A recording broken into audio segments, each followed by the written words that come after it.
Oline once again, and salutations to the Truth Core, whoever and wherever you may be on the planet.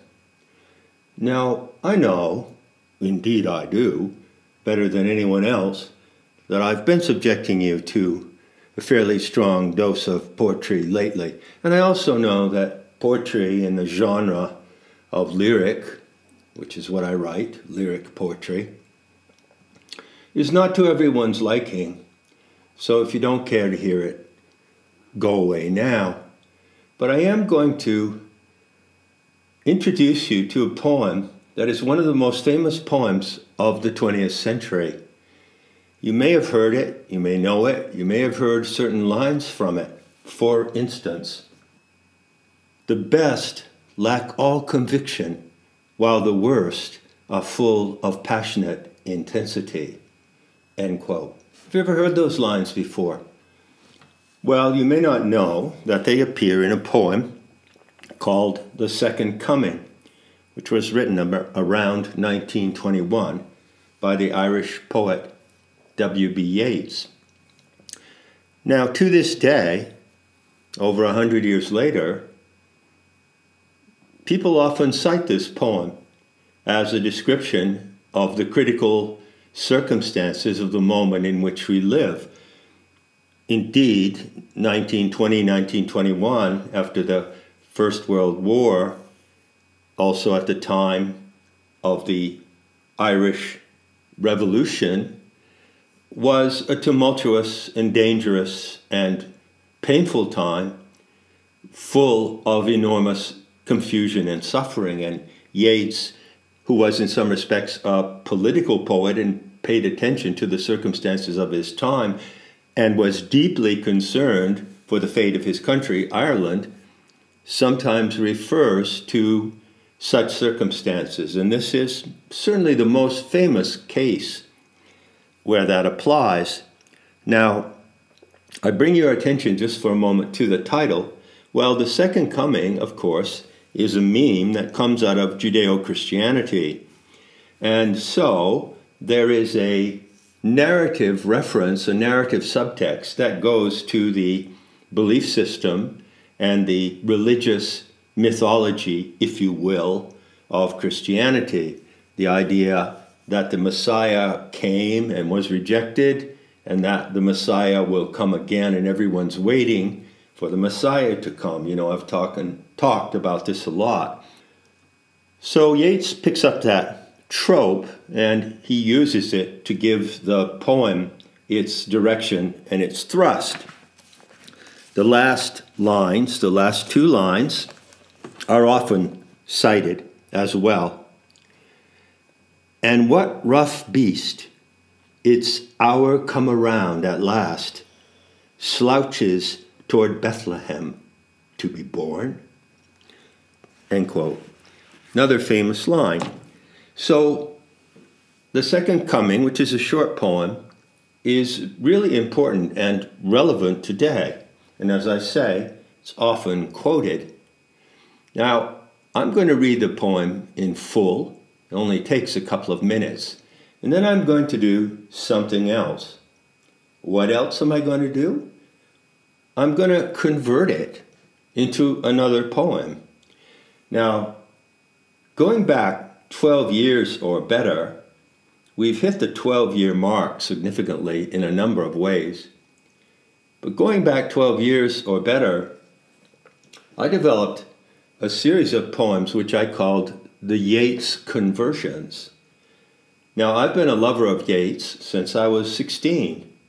He was, along with Dylan Thomas, my favorite poet in my teen years. And I memorized many of his poems by heart, and you can literally say that I have them registered in my DNA. I know these poems at the cellular level. So what happened around 2008 really is when it began. So we're looking at, 14 years, okay? A half cycle of Saturn. Due to the circumstances of a particular encounter I had at that time with an extremely lovely and intelligent woman of Irish ancestry, Yeats came back to me. And I found myself spontaneously opening up the book of his collected works, which I have right here, more or less randomly looking at a poem and immediately converting it into another poem without even thinking about how I did it. And I did this a good many times. So that is the collection of the Yeats conversions. And there is the first volume called Refuge for the Unborn. And there's the second volume called Tantra Outbound. So I'll read Yeats first in the original, and then, if you don't mind, I'll read the conversion. And you can toggle back and forth between the two, and you can see if it amuses you in any way, if it intrigues you, to log on to the meaning of the conversion. For instance, that famous line, "The best lack all conviction, while the worst are full of passionate intensity," appears in the conversion like this: "The worst actors command the scene, while decent folks just linger on the screen." So you see what I've done is I've used the same themes, the same rhyme schemes, the same meter that is in the original poem of Yeats, and I've taken it and I've done what you might call a cover on it, but the cover actually transforms it into another poem. And the title of that poem is Dead Reckoning. So here's the Yeats in the original. Turning and turning in a widening gyre, the falcon cannot hear the falconer. Things fall apart, the center cannot hold, mere anarchy is loosed upon the world. The blood-dimmed tide is loosed, and everywhere the ceremony of innocence is drowned. The best lack all conviction, and the worst are full of passionate intensity. Surely some revelation is at hand. Surely the second coming is at hand. The second coming. Hardly are those words out when a vast image out of Spiritus Mundi troubles my sight. Somewhere in the sands of the desert, a shape with lion body and the head of a man, a gaze blank and pitiless as the sun, is moving its slow thighs, while all about it reel shadows of the indignant desert birds. The darkness drops again, but now I know that 20 centuries of stony sleep were vexed to nightmare by a rocking cradle. And what rough beast, its hour come round at last, slouches toward Bethlehem to be born. And here is the conversion. Dead reckoning. Turning and churning in a sickening spin, the life that can no longer hold its center rankles down to ruin, turns panicky, as if it would seek balance in mere anarchy.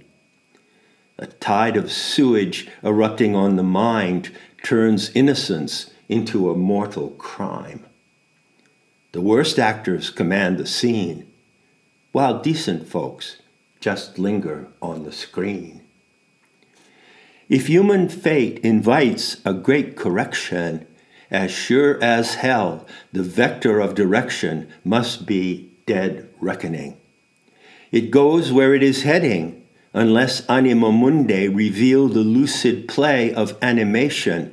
No slouching beast is on the way, but this whore is bound to show the world what she has in store. The great beast has our number, that's 18, which no Talmudic voodoo can defeat, nor can a technocratic enterprise that runs on fear and absurd deceit wrest from the verdict of 3,000 years, the scapegoat-pelted, blind, archontic fiend slouching toward Gotham City to be slaughtered.